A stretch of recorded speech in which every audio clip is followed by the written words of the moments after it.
you're welcome.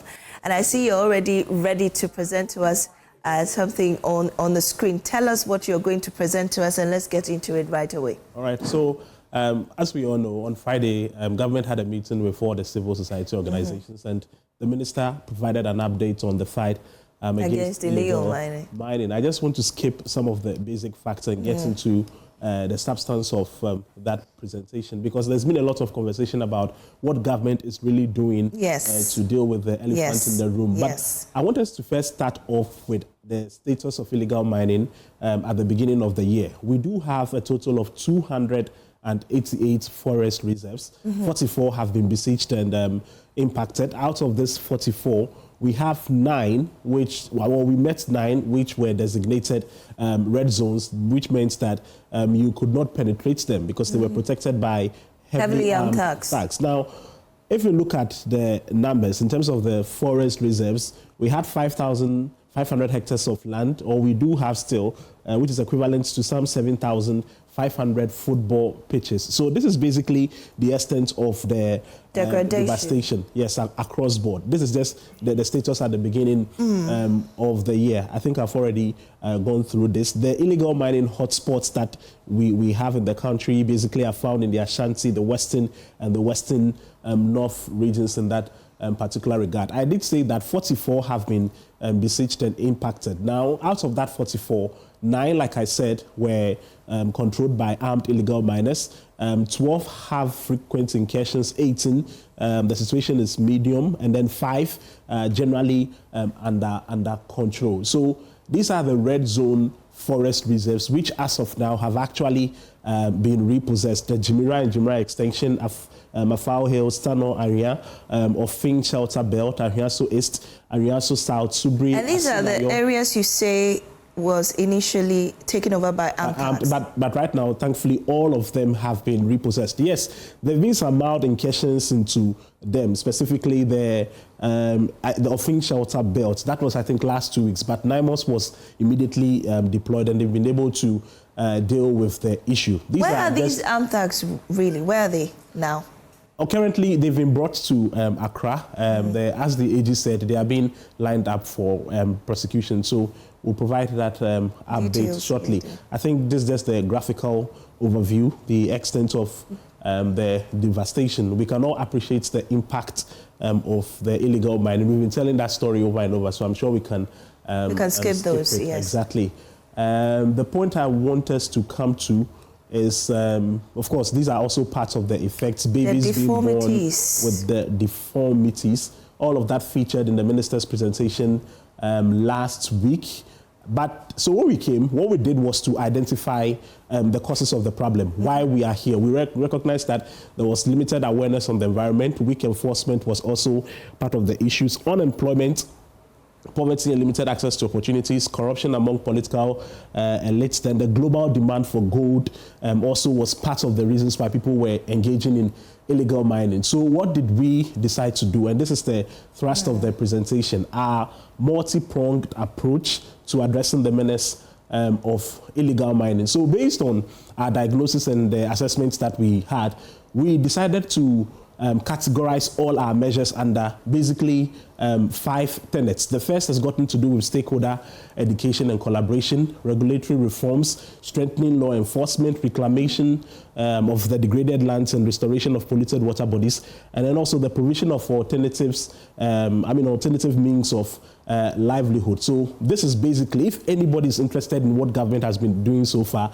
you can ask the questions or interrogate the issues from this perspective. Let me ask you right now, the stakeholder education, collaboration, regulatory reforms.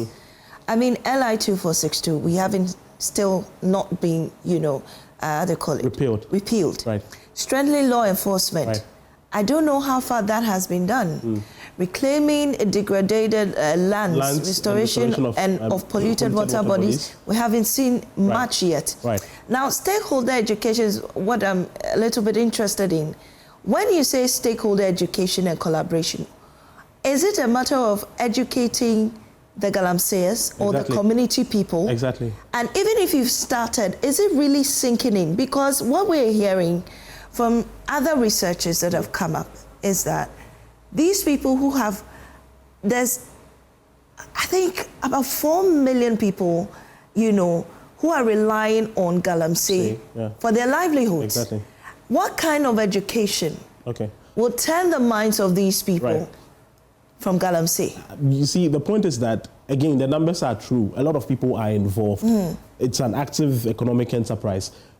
And we do not want them to necessarily abandon mining, because there's nothing wrong with mining. But it should be done responsibly. They need to understand that even though, yes, the law does not frown on mining, it should be done in a very sustainable manner. If you go to some of the local communities, you'll be shocked to learn that they don't reason like the way we do. In fact, there are people in some of the local communities who say that, undoing the earth or digging it up actually helps the earth to regain its, form. Others even believe that Asasiya or Mother Earth has to be stirred once a while. If you don't do that, you are not giving Mother Earth an opportunity to come alive and enjoy. But even what we are hearing is majority of the people engaging in this, mining are not even from these communities. Well, they are foreigners. Chinese foreigners, and the others fronting for them from here in Accra and going there. They have local collaborators. And so what we are using the stakeholder education and collaboration to do is to basically kill some of the erroneous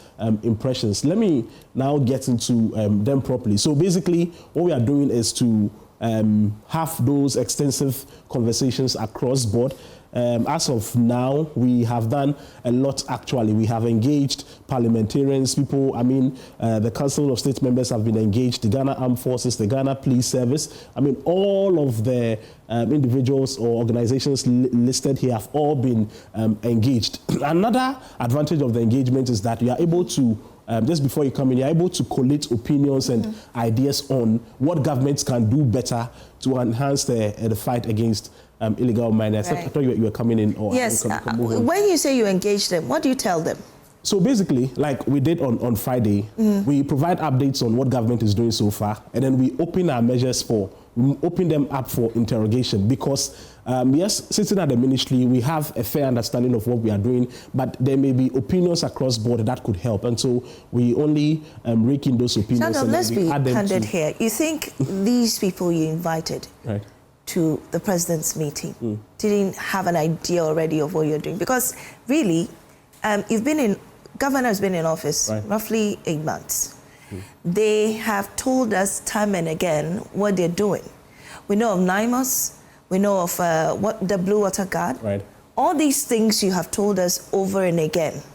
Yet, Galamsey is ongoing. In fact, this morning, we've heard of the Takoradi Insuta railway line. Over the weekend, it was all over social media. Galamsey, ongoing, even after Friday's engagement. Of course. So, I'm coming. If you would allow me to finish.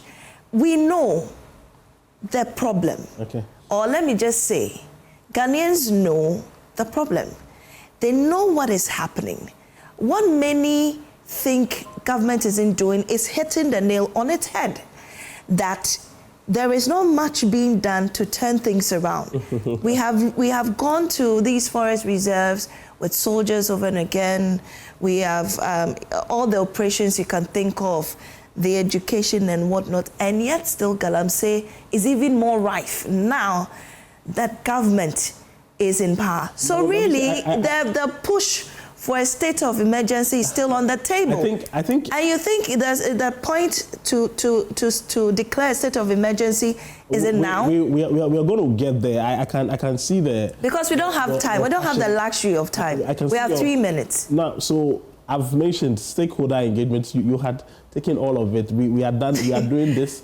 Is ongoing. Then there's also the regulatory reforms. But the truth is that maybe I should react briefly to. You do, because this your minister has already done. The truth of the matter is that we should be very frank with ourselves. The devastation that had occurred over an 8-year period naturally cannot be undone within this very short period. And so in as much as we have met CSOs, we are rolling out a raft of interventions and all of that, the truth is that we cannot immediately have the results that all Ghanaians are expecting. Perhaps I should skip this. We understand you. So I want to hold on in just 2 minutes. I want to, we can end it here.